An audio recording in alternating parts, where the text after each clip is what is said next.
জমি রয়েছে, তাতে কিছু খেজুরের গাছ রয়েছে, খেজুর ধরেছে, কিন্তু কাঁচা কাঁচা অবস্থায় আছে। যখন পাকবে সেই খেজুরকে কেটে কেটে তুমি আমার ঋণ পরিশোধ করে দেবে। বাপের লাশ দফন করা হলো। হযরত জাবির রাদিয়াল্লাহু তাআলা আনহু বাগানের দিকে প্রবেশ করলেন, দেখলেন খেজুর গাছে খেজুর পেকে গেছে, কিন্তু হযরত জাবির চিন্তা করছেন এই গাছগুলোর সমস্ত খেজুরকে কেটে যদি বাপের ঋণ পরিশোধ করা হয়, 3 ভাগের 1 ভাগ ঋণ পরিশোধ হবে, 2 ভাগ ঋণ পরিশোধ হবে না। আমার আব্বা ঋণদার থেকে যাবে, আমার আব্বা দেনাদার থেকে যাবে, আমার আব্বা কর্জদার থেকে যাবে। আল্লাহ পাক রব্বুল আলামিন কাল কিয়ামতের মাঠে হাসরের দিবসে জিজ্ঞাসা করবে, আব্দুল্লাহ তুমি আমার নিকটে এসেছো, কিন্তু তুমি ঋণদার হয়ে এসেছো, তুমি কর্জদার হয়ে এসেছো, তুমি দেনাদার হয়ে এসেছো, তোমার উপায় কি? হযরত জাবির চিন্তা করছেন এই মুহূর্তে করা যায় কি, এই মুহূর্তে করা যায় কি। হযরত জাবির শেষ সিদ্ধান্ত নিল, এই ফয়সালা যদি করে দেন, এই বিচার যদি করে দেন, তো একজন ব্যক্তি করবে যিনি হচ্ছেন হাবিবের বিরুদ্ধেগার, নাইলে পরওয়ারদিগার, লাখের কষ্টর জনাবি মুহাম্মদ রাসূলুল্লাহ সাল্লাল্লাহু আলাইহি ওয়াসাল্লাম। সুবহানাল্লাহ সুবহানাল্লাহ। হযরত জাবির নবীর দরবারে গিয়ে বলছেন, ইয়া রাসূলুল্লাহ, ইয়া হাবিবাল্লাহ সাল্লাল্লাহু আলাইহি ওয়াসাল্লাম, আমার আব্বা যুদ্ধের ময়দানে শহীদ হয়ে গেছেন, আমাকে একটা লিস্ট দিয়ে গেছেন, আমার আব্বা যার যার কাছে পয়সা পাবেন তাদের নাম লিখে দিয়েছেন, কিন্তু হুজুর একটা গাছও দিয়ে গেছে, একটা খেজুরের বাগানও দিয়ে গেছেন। আমি খেজুরের বাগানের দিকে তাকালাম, খেজুরের দিকে তাকালাম, আমি দেখলাম যদি সমস্ত খেজুরকে বিতরণ করে ঋণ পরিশোধ করি, তাহলে আমার আব্বার 3 ভাগের 1 ভাগ ঋণ পরিশোধ হবে, 2 ভাগ ঋণ পরিশোধ হবে না। যদি ঋণ মাফ হয়ে যেত,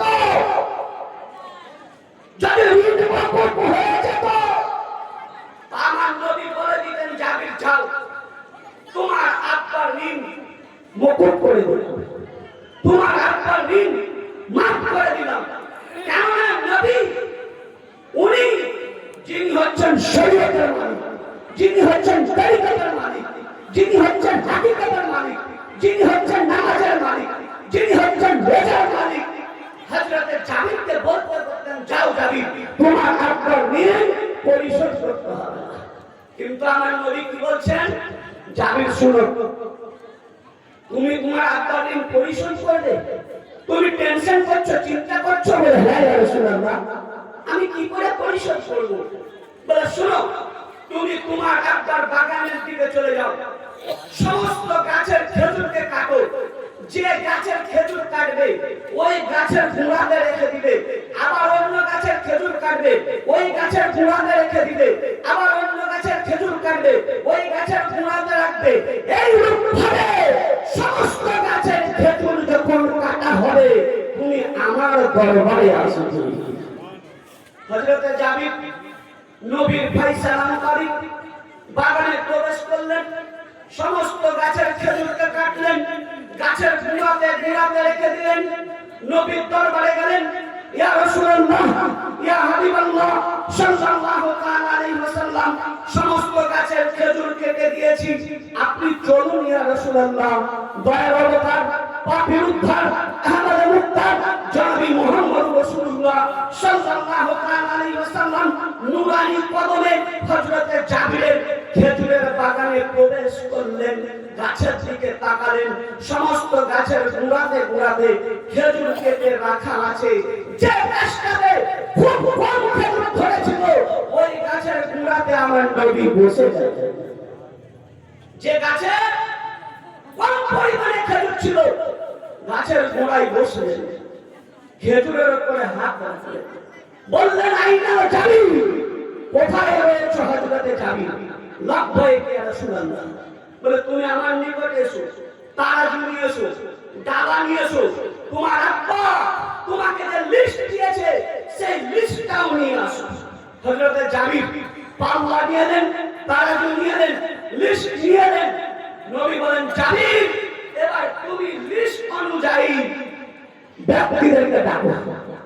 হযরতে জাবির বলেন, আমি সমস্ত ঋণদার কারস্তার যার কাছে নেওয়া হয়েছিল তাদেরকে নাম ধরে ধরে ডাকলাম, আর আব্বা সমস্ত ঋণ পরিশোধ করে দিলাম। নবী বলেন, জাবির তোমার আব্বার ঋণ পরিশোধ হয়েছে? বলে, হ্যাঁ ইয়া রাসূলুল্লাহ, আমি পরিশোধ করে দিয়েছি। আর আছে কি ভালো করে দেখো। হযরত জাবির বলেন, ইয়া রাসূলুল্লাহ, আমি খোদার কসম করে বলতেছি, আব্বা যতটা লিস্ট দিয়েছিল তার চাইতে আমি খেজুর বেশি বেশি করে দিয়ে আব্বার ঋণকে পরিশোধ করে দিয়েছি। নবী পাক সাল্লাল্লাহু আলাইহি ওয়াসাল্লাম খেজুর থেকে হাত উঠালেন। হযরত জাবির বলেন, আমি খোদার কসম করে বলছি, আমার খেজুরের গাছের গোড়াতে যতটা খেজুর ছিল অতটা খেজুর রাখা আছে। তাহলে ঋণ এমন এক বস্তু আমরা অবহেলায় কাটিয়ে কোনো গুরুত্বই দিই না।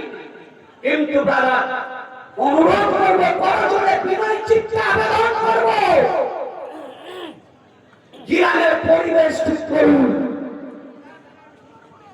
ঋণদার যদি হয়ে থাকেন, যত তাড়াতাড়ি পারেন দেনাকে নিদান।